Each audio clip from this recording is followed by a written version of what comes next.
Okay. Let us take one more problem. Here we have to find the maxima and minima and then points of inflection and the regions where the function is concave up or concave down. So, the function is given as f of x equal to 3 divided by 4 x square minus 1 to the power 2 by 3. So, again some similar thing we have to do, look at the derivatives and so on. First of all, let us take the derivative, it is differentiable. So, we take f x equal to 3 by 4 x square minus 1 to the power 2 by 3.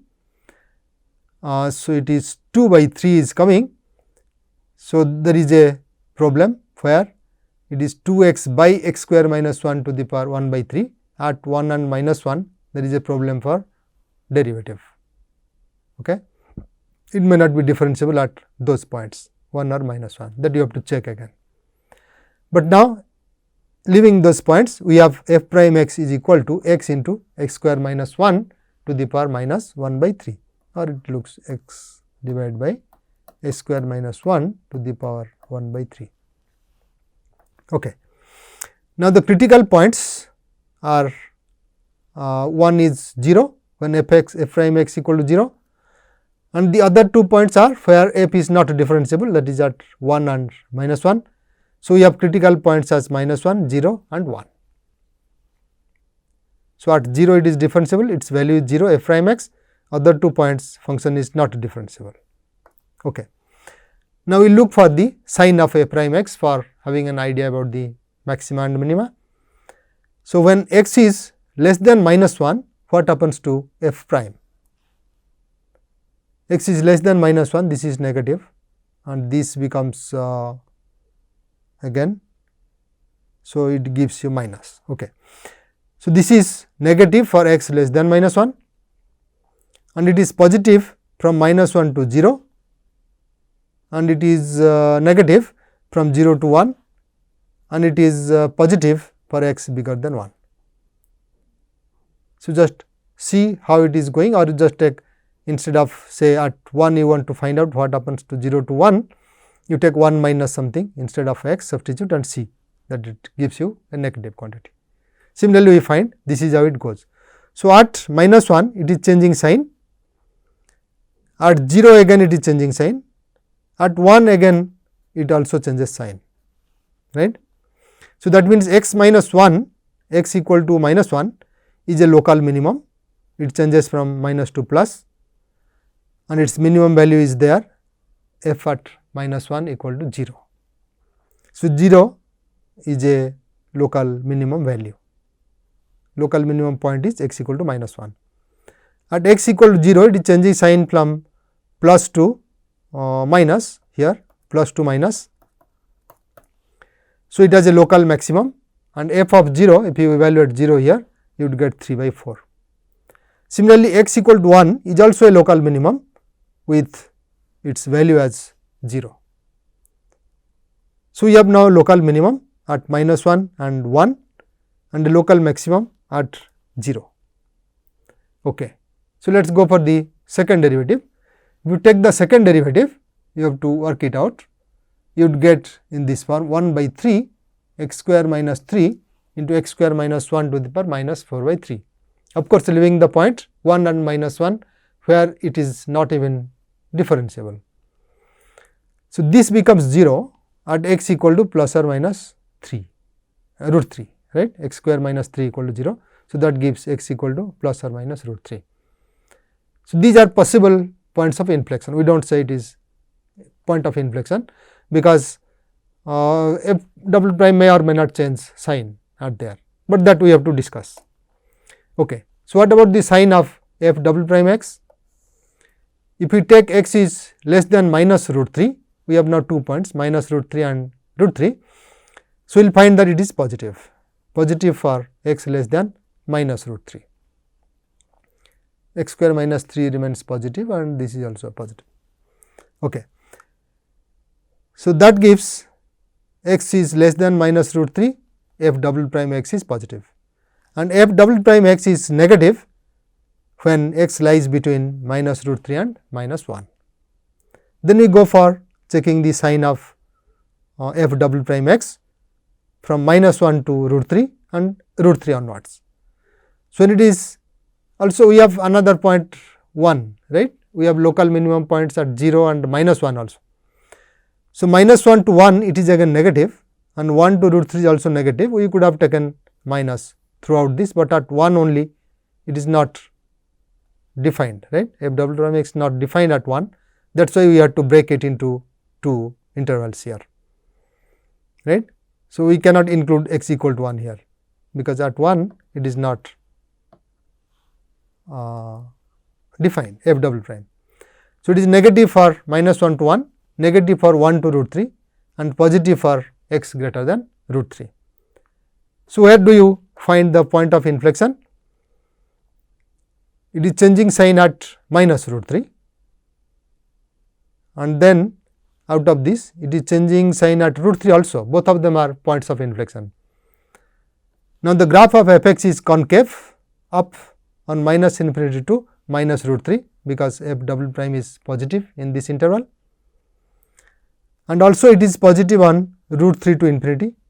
So, both these intervals minus infinity to minus root 3 and root 3 to infinity, it is concave off. And what about the other intervals? It is changing sign where minus, it is minus from minus root 3 to root 3, right, minus root 3 to minus 1, minus 1 to 1, minus 1 to root 3.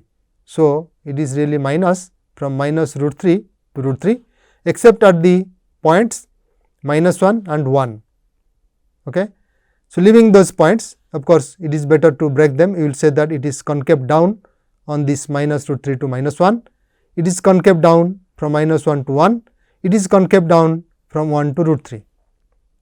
So, writing this way is misleading, it should not be. On these 3 intervals it is concave down, and at those points minus 1 and 1 f double prime is not defined. So, that one point really does not matter. From the curve you can see it is continuous. So, you would say that it is concave down on minus root 3 to root 3. Okay. Then the point of inflection are really both the minus root 3 and root 3 corresponds to points of inflection, because there is a change of sign. At minus root 3 it is changing, on the left side it is positive and on the right side it is negative. So, that is giving a point of inflection, and at root 3 also on the left side it is negative and on the right side it is positive. So, that is also a point of inflection. So, if we evaluate the function at root 3 and minus root 3, its value will be 3 into 4 to the power minus 2 by 3. So, this is these are the 2 points of inflection of the curve. Okay. So, this is fairly straightforward, but we have to only discuss and see what happens to f double prime and f prime, breaking to where they are becoming 0 and so on. Okay. So, let us take another problem where we are not given about the anything about f, but we are given that f prime x is this x minus 1 square x minus 2 into x minus 4. Okay. This is information about f prime. So, we want to find the local extrema for f x and the points of inflection for the graph of f x. Though f x is not given, but f prime x should give rise to f double prime x, and we should get the point of inflection from this, right. So, this will be true for any function whose derivative is equal to this. That is what the problem assumes. Okay, let us see whether that is going to be true. So, now we go for derivative of this. If you differentiate, you would get f double prime equal to 2 into x minus 1 into 2x square minus 10x plus 11. So, you have to really work it out. Now, it is a product. So, you would think of this as first and expand this, maybe that will be easier to apply instead of going for the 3 products. This is really x square and minus 6x plus 8. So, if you differentiate, it is 2 into x minus 1 into x square minus 6x plus 8 plus x minus 1 square into 2x minus 6. So, if you simplify, you would get 2 into x minus 1 into 2x square minus 10x plus 11. Now, what about sign of f prime x? So, you know that if f prime x equal to 0, where it is at x equal to 1, at x equal to 2, at x equal to 4. So, 1, 2 and 4 are the critical points of this function f of x. So, for this f prime x we should have intervals now. So, thinking at minus infinity to 1, there is one interval, and another is from 1 to 2, another is from 2 to 4, and the last one is 4 to infinity. These are the intervals where we may think of computing the sign of f prime x. So, now directly you can also see, but you can find out infinity to minus 1 if you go, but it is square. So, that will not really matter, x minus 1 square. So, directly we can go from minus infinity to 2 instead of coming up to 1. If you come up to 1, of course, you will get the same result, same thing between minus infinity to 1 and then from 1 to 2. So, you will see that if x is smaller than 2, so this is anyway positive, and x minus 2 it is smaller than 2. So, x minus 2 will be negative, x minus 4 is negative. So, it is really positive, right. F prime x is positive on minus infinity to 2. So, you would say that f x is increasing on minus infinity to 2. Now, if you consider a point between 2 and 4, then you will see that this becomes negative, this is anyway positive. So, f prime becomes negative, therefore, f of x decreases on 2 to 4.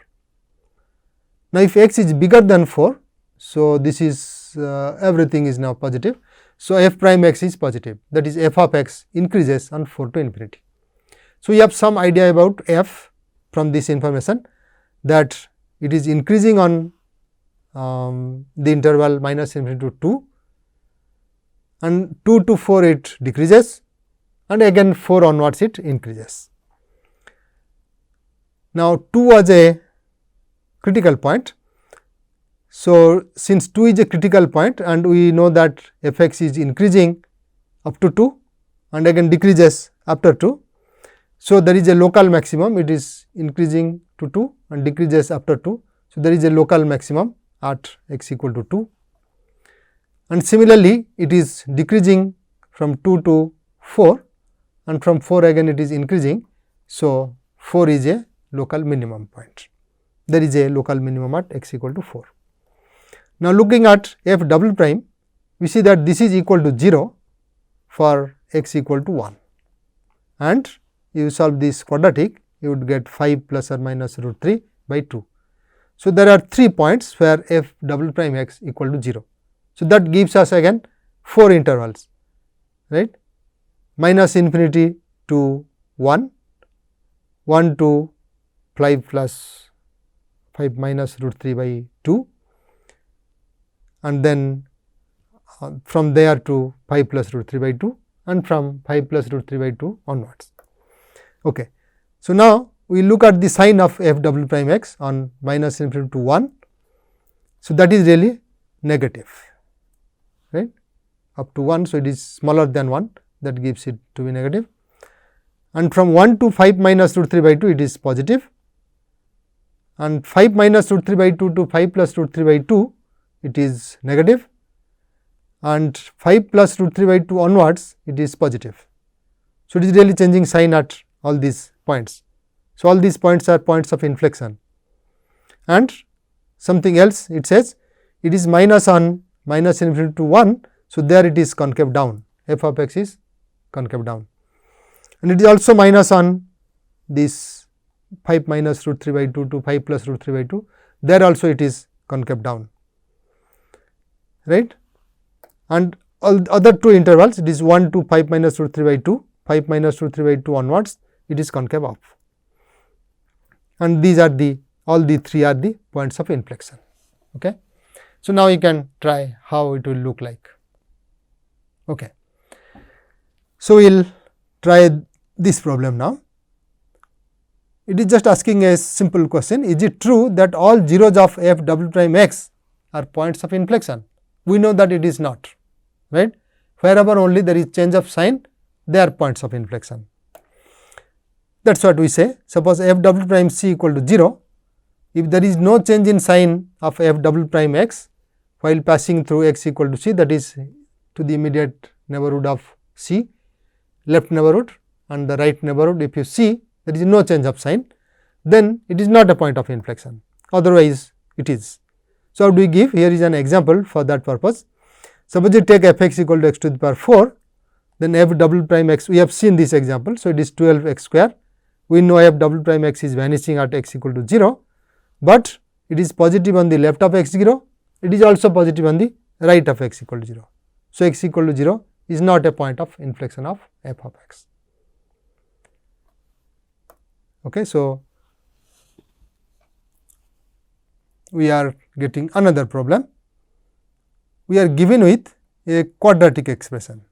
So, suppose it is a function like f of x equal to a x square plus b x plus c, where a is not equal to 0, it is quadratic. So that it has no point of inflection, and a cubic has exactly one point of inflection.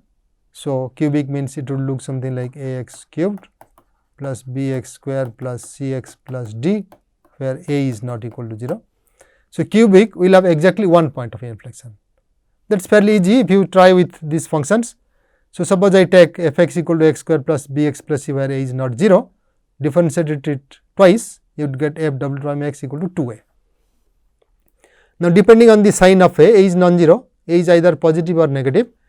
So, f double prime x is either positive throughout or it is negative throughout for all x. Therefore, even if it is so, you will not get any point of inflection there, right. But either this curve is concave down or it is concave up. You know it is a parabola, either it will look this way or it would look this way. So, that is what it says, there is no point of inflection. Okay. Now, suppose you take a cubic a x cubed plus b x square plus c x plus d with a not equal to 0. Then you find that f double prime x equal to 6 a x plus 2 b. That gives x equal to minus b by 3a. So, it is a possibility that at this point there is a point of inflection at x equal to minus b by 3a. It shows that there is at most one point of inflection. But to show that there is exactly one point of inflection, you must see that f double prime x changes sign, right. It will have different sign for the all the points which are less than minus b by 3a, than at the points which are bigger than minus b by 3a. That has to be checked. Okay. So, suppose a is greater than 0, then f double prime x changes sign from minus to plus at x equal to minus b by 3a. Let us find from f double prime x, which is 6 a x plus 2 b. So, if x is smaller than minus b by 3a, this becomes negative because a is greater than 0, and if x is bigger than minus b by 3a, this becomes positive. So, f double prime x changes sign from minus to plus. So, there is a point of inflection at that point. Similarly, if f is less than 0, f double prime x changes sign from positive to negative at x equal to minus b by 3a. So, in this case also it is a point of inflection. In any case, you would say that it has a point of inflection at minus b by 3a. Okay.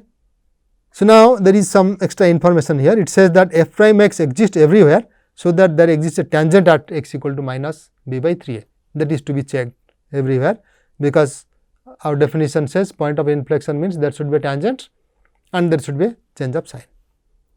Okay. So, that is clear here. Therefore, x equal to b minus b by 3a is the only point of inflection. Okay. So, let us stop here.